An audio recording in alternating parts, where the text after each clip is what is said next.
Welcome back to the show. It's time now for the Mixed Grill. Good morning to Miranda Devine from Sydney's Daily Telegraph, barrister and Muslim advocate Bilal Raffe, and Ben Fordham from 2GB Radio. Good morning to all of you. Morning.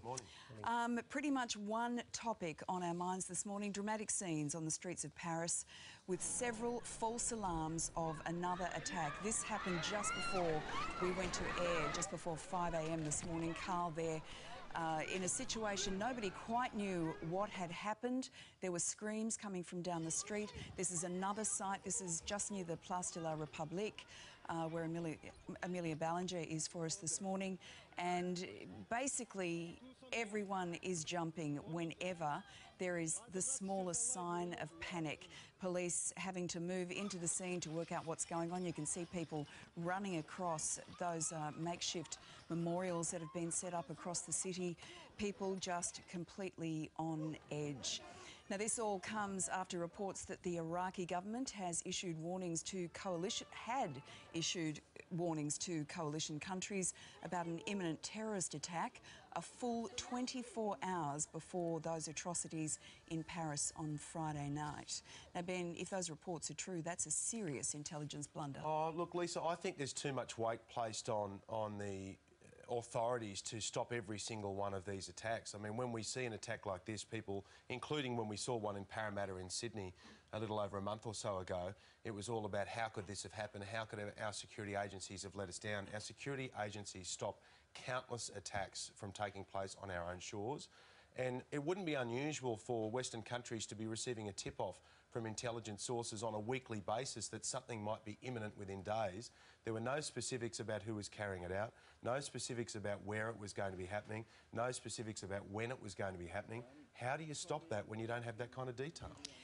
So does that mean that we need more intelligence personnel in order to be able to sift through these things? This was coming from Iraqi intelligence. They predicted bombings and they predicted that it would be widespread and more than one. The more widespread they warn about, the harder it is to stop. I mean, when you say that there's going to be widespread attacks, what do? Do you have counter-terrorism officials on every single corner?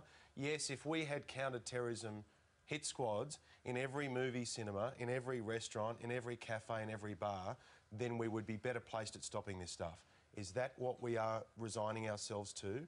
I think more and more now the focus will be on trying to get to the heart of what this thing is that is causing so much mayhem and so much carnage, as opposed to trying to use plugs in the bath that seem to have about 800 holes. Bilal, your thoughts? Yeah. Where do you see the solution here? Sure. Is there one, or is it too complex? Look, Lisa, there's a couple of... I mean, I agree with Ben in terms of, look, you can't confine or talk about a response simply in terms of surveillance. And there's 2 points that sort of I'll add, and one being that, firstly, it's tempting to think that the response might be that you just beef up surveillance, but that's not the simple answer. It is a complex issue. But the second point is this, that any response needs to be at a number of levels. And I say that in a context where we are not... It's unhelpful to talk about what's occurring in using categorisations of race, religion, nationalities. And I say that because ultimately I was here yesterday and I used the metaphor that we're all on the same ship. And one thing which isn't really well publicised is that more Muslims have died at the hands of these groups, be it in Ankara, 95 dead, Beirut 3 days before, 43, Peshawar, Islamabad, 130 children, all Muslim, might I add, gunned down. So more Muslims have died at the hands of these groups. The objective of these groups is really to divide our societies and create a picture of division and groups pointing at each other. That's precisely what they want. And that's why I think there needs to be, in terms of responding, firstly, a sense of unity and social cohesion becomes even more important, whereas if we allow that to fray, they will see that as a sign of victory, that they have achieved their objective. So we need to maintain that social cohesion, but then in terms of how we respond, it has to be at a number of levels and considered, not emotive. It needs to be rational, it needs to be considered, and we're all in this together, so that it's no benefit in creating groups or talking about it in sort of divisive terms. Let's talk about that issue of cohesion. Let's take last night, for example. The Grand Mufti here in Australia was at a conference and didn't come out and speak about this. And I think for a lot of non-Muslim Australians, they find the lack of leadership that gets that communication going between the Muslim community in Australia and everyone else confusing. Yeah, look, Lisa, and it's a fair point. I mean, certainly there are leadership issues within, and I say Muslim communities because there is no one. If you go and ask the Muslim, Australian, Turkish sort of people, they won't accept the Grand Mufti. So how does somebody become a Grand Mufti if they're not representing all Muslims look, in Australia? I'm not sure. It's sort of a title which has been created amongst a group. So, I mean, the Grand Mufti... So is it self-applied, is it? In a sense. He certainly doesn't... He has certain theological knowledge, but in terms of engagement or representative role, he doesn't represent a vast proportion of the communities. And so I think we need to keep that in mind. But see, the other difficulty is that when he did come out, instead of people looking at his message, suddenly issue was taken with how he conveyed it. So, well, that's the fact that he doesn't actually speak English. And I think for a lot of people, it's a feeling that he doesn't want to actually assimilate in Australia. Well, look, I mean, but the point, I suppose, the point really is that he was conveying a certain message, but instead of people focusing on the message, there was aim taken at the vehicle in which that message was conveyed. But the other aspect of it is there have been plenty that have spoken out, be they heads of states, Iran, etc., or even within our community. But the problem is they don't get the same platform or attention. And so, I mean, I think in terms of we need to be careful that in responding we don't sort of treat it as some checklist that, all right, well, have we got responses from X, Y, Z? Because that won't help us at the end of the day. And certainly the Mufti in that sense doesn't have some overarching representative role, doesn't speak for a great deal of Muslims within our society, within our community. He has certainly a respected deep theological knowledge, but that's very different then to engaging on behalf of the communities. To engage people. Absolutely. Miranda, your thoughts? Well, look, both these issues are intertwined because you have the issue with the intelligence failures in France, and Ben is quite right. You can't be on top of everything. And New South Wales Police Commissioner Andrew Scipione says that at some point the terrorists are going to get through our safety nets.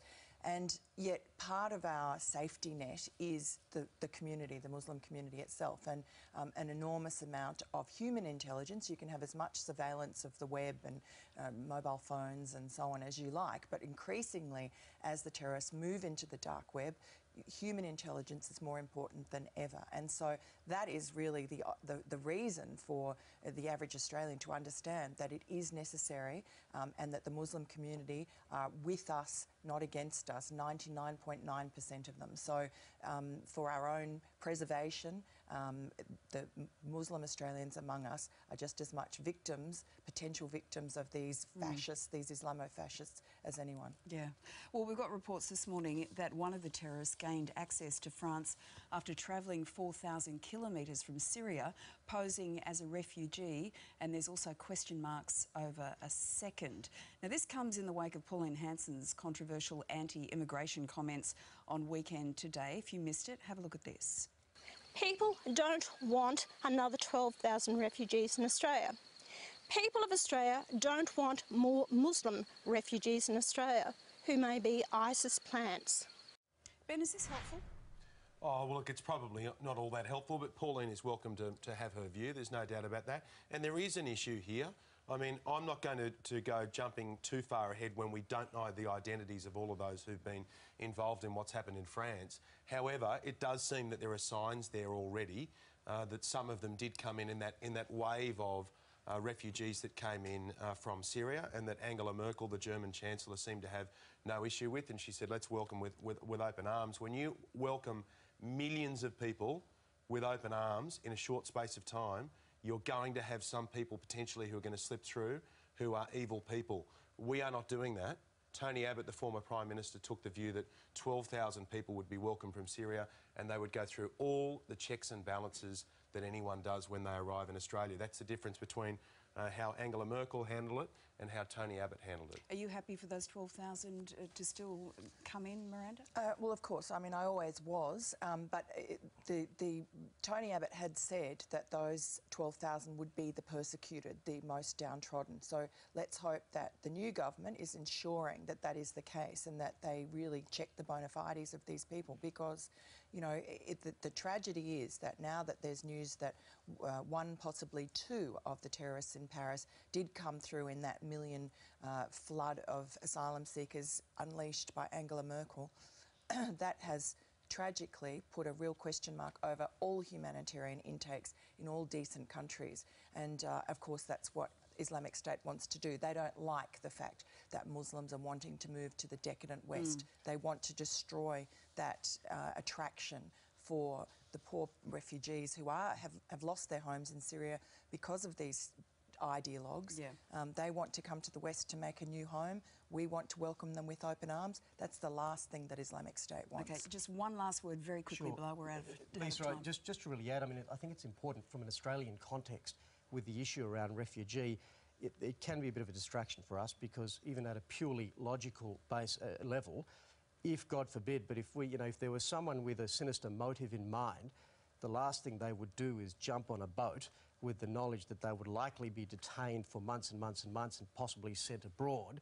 So, I mean, I think to distract or put our focus and energy at that sort of there is unhelpful for us in an Australian context, and we need to bear that in mind in the debate, and that's why I don't really buy into the Pauline Hanson comment, and I think it's a distraction. Okay. But the boats aren't coming anymore anyway. She's talking about the people that are being brought in by aeroplane. Okay, Miranda, Bilal, Ben, great Good to on get you. your perspective this Thanks, morning. Lisa. Thanks Thank you. very much.